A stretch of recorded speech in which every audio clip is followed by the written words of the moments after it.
This is our league, and this is your league. From the 55-yard line on CFL America Radio and the Sports History Network.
Tonight we invite you to join a film board crew with Fred Davis on another location.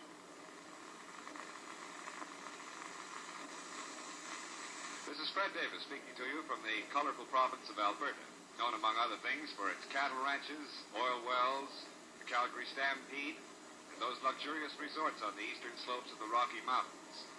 Here in the capital city of Edmonton, the signs of prosperity and expansion are all around us. In this heart of Western commerce, the clear-headed, cool-thinking pioneers of industry make the decisions that help shape our country's destiny.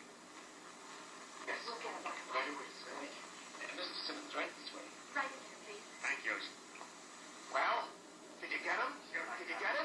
But it's going to cost you a small fortune. Money's no object. Well? Can we trust those two guys out there? That'll be all, Val. That'll be all. Yes, sir. Yeah, boss, just like you wanted. 2 tickets to the football game. Bye. As you can see, Westerners take their football pretty seriously. That's why football is our assignment for today. Right now, we're going to visit the Edmonton Eskimos.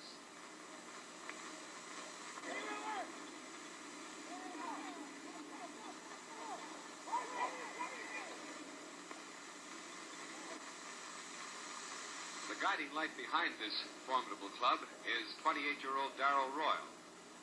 Darrell hails from Oklahoma, and he's the youngest coach in the West. Let's go, sir. Bill? Hey, what's going on? Let's go, Billy, behind you, Jake. Hey. Huh? Hey. Hey, please. Hey, man. What's Bill? You make a fool of me. Billy. Darrell, my first impression is that the fellas aren't going to kill themselves at this practice session. They are wearing their pads and uniforms, and there don't seem to be any set number of plays going on. Well, we never wear our pads once the season starts, Fred. We play 2 games on the weekend. We play on Saturday, and then we play again on Monday, so it's a little bit too strenuous to ask them to be in pads all week long. As far as not being organized out on the field now, actually our practice hasn't started. We don't have group calisthenics, and we more or less let the boys work out on their own and work on their individual weaknesses, and if they have a particular muscle that needs loosening up, well, he spends more time at that. Well, that sounds more efficient. In other words, you don't want to put each man through the same set of exercises. Is that the idea? That's right. If one fellow has a sore shoulder or a tight leg muscle, he'll have to spend more time on that particular muscle than would any other individual on the squad. If we have group calisthenics, I don't feel like that each individual is getting what he needs. We more or less put them on their own out there and let them limber up in that manner.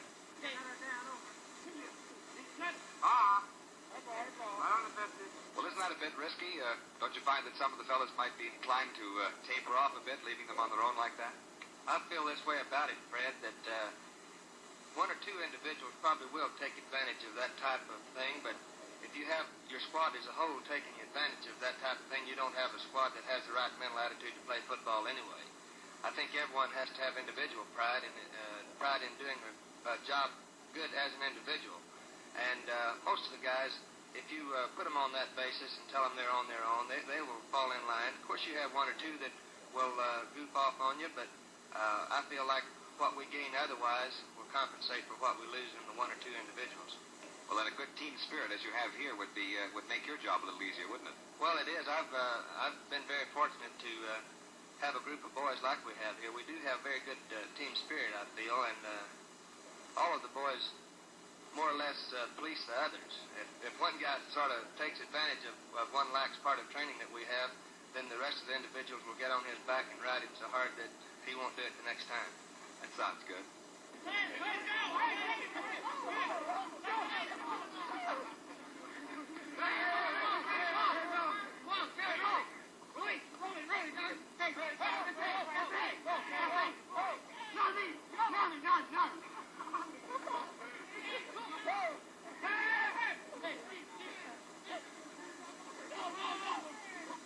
Darrell, ever since we came west, we've been hearing a lot about this split T formation that you've been using. I guess you're sold on that idea, are you? Well, I am. That's the formation that we use, Fred, but far too much has been said about the formation. Actually, the split T doesn't possess any mysteries that haven't been solved. You still win your ball games by blocking and tackling and the basic fundamentals. It just happens to be the particular type of formation that we're using. Do you think a non-football expert like myself could have it explained? Well, I've been asked that question on several different occasions, mostly at luncheons, service club luncheons and things, but I usually use a blackboard to explain it. This is what it amounts to.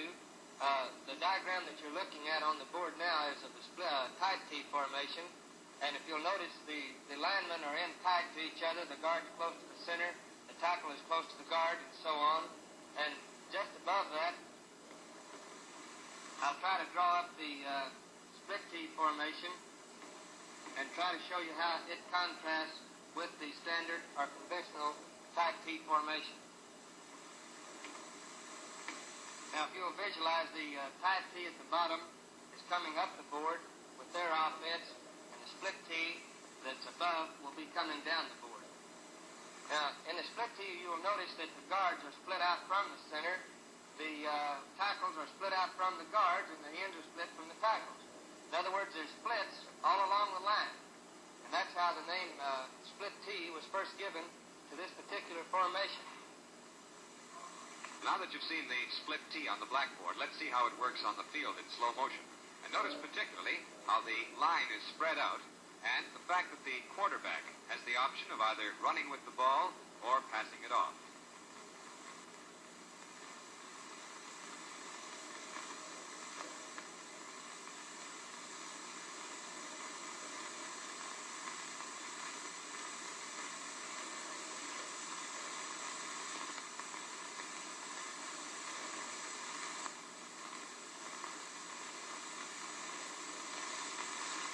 And here's that same play at normal speed. Listen to it.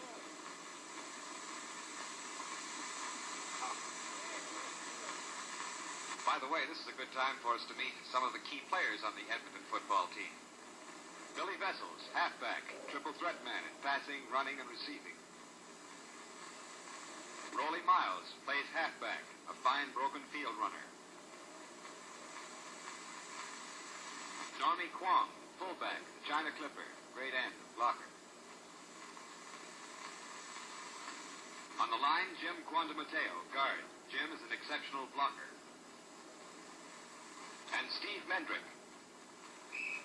He plays back and is a vital factor in the Edmonton defense setup. Here we see him in his non-playing capacity as coach for a local high school, West Glen. Incidentally, several members of the Eskimo team give their time to training young football players, thus providing a potential source of good material for future teams. But getting back to a professional team, there's more to the science of football than workouts on a practice field. Charlie, Regina's been using this 6-3 just about all the way. What do you think? Their middle linebackers run The things. use of moving pictures has become a very important part of coaching a modern football team. And Darrell Royal is a firm believer of this. Every week, he and line coach Charlie Sharrow go over the films of recent games prior to showing them to the players themselves. Excuse me, Darrell. What exactly are you looking for in these film sessions of yours? Well, Fred, that's a pretty hard question to answer, to say exactly what we're looking for. Actually, we go over the film from beginning to end, and we try to find out what mistakes we make offensively and defensively, as well as the good plays that we make offensively and defensively. And I suppose you're looking at the other team, too, to see what they've been able to pull off, eh? Yes, and I might say that the teams in this league have been very successful against us in their endeavors, too. Of course, we pick up some of their stuff and add it into our attack, so it's very valuable to us to go over their offense and defense because we can add it to our organization. Well, when you're discussing this with Charlie in a case like this, I suppose you're preparing what you're going to say and show the team. You do show these things to the team themselves, don't you? Yes, we go over the film first. We spend about 4 hours going over the film and pick out the points that we want to stress and impress on their minds and have that organized before we actually call them into the squad meeting. And I suppose, do you use it as a sort of a disciplinary measure? Could you ball a man out if he did something wrong as well as pat him on the back if he did a good job? Well, we try to keep from balling anyone out. We like to more or less find a good example to point out to him and say this is what we want and point out the mistakes. But we try to stay away from the balling out point of the thing altogether. I see. What about the particular scene you were looking at when I walked in? What was that? Well, I could explain it to you, Fred, a lot better on the screen if you'd like to see the play. Fine, I'd like to very much.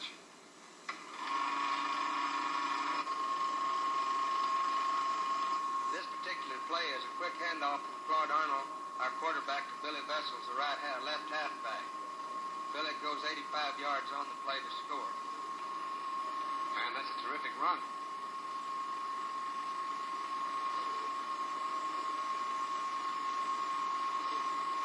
Yes, that was a very good run, Fred, but if you back it up and analyze it from the coach's viewpoint, you'll find out exactly what we're talking about, and that it's not just what meets the spectator's eye all the time that makes the play a success. Now, we review this play and go back over it and see exactly why it's successful. If you'd like, I'll reverse the camera and projector and take it back on the play and show you actually why the play was successful. Fine. Our men are in the dark jerseys here, and I'd like to point out the men that actually make the blocks that make the play go. If you'll notice here, the left end, Frankie Anderson, our left tackle, Leon Manley, and our left guard, Joe Blanchard. Watch these three men right here, and you'll see their blocks and how effective they are. And look what a tremendous hold right in here that Vessels runs through on the play. Take it on back a step further, wonder why some of these men on the back side over here did not get in on the play. We'll look at the blocks on the other side. Jim Quanamateo was playing right guard. Look at his block. Beautiful block by Jim. Wilbur Snyder, the right tackle. And then Tom Stolhansky, our righty end, releases and comes on over in front of the play. Now, with that kind of blocking, you might say that about anyone can carry a ball through that hole. But if you'll notice, this man right here, number 88 in the white jersey, is not blocked, and Vessels has to evade him and run by him. So actually, every man on the team carried out his assignment to perfection, which results in a long run for a touchdown. Vessels evades number 88 and then goes on 85 yards to score.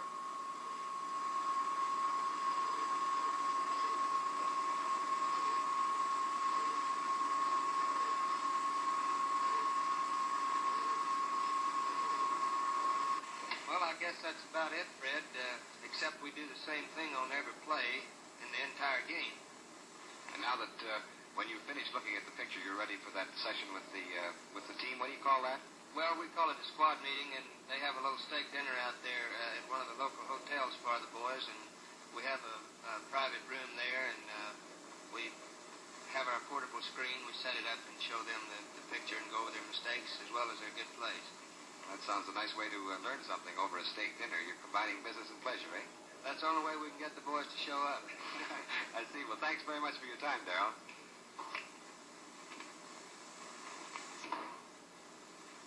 And that brings to a close our behind-the-scenes assignment on the Edmonton Eskimo football team. This is Fred Davis, hoping you'll join us again next week at the same time when the National Film Board presents another on-the-spot Canadian story. Hi there. You must be a new football player. Could I have your autograph? But I just collect autographs. Yes, I know. Oh, but I just love football players.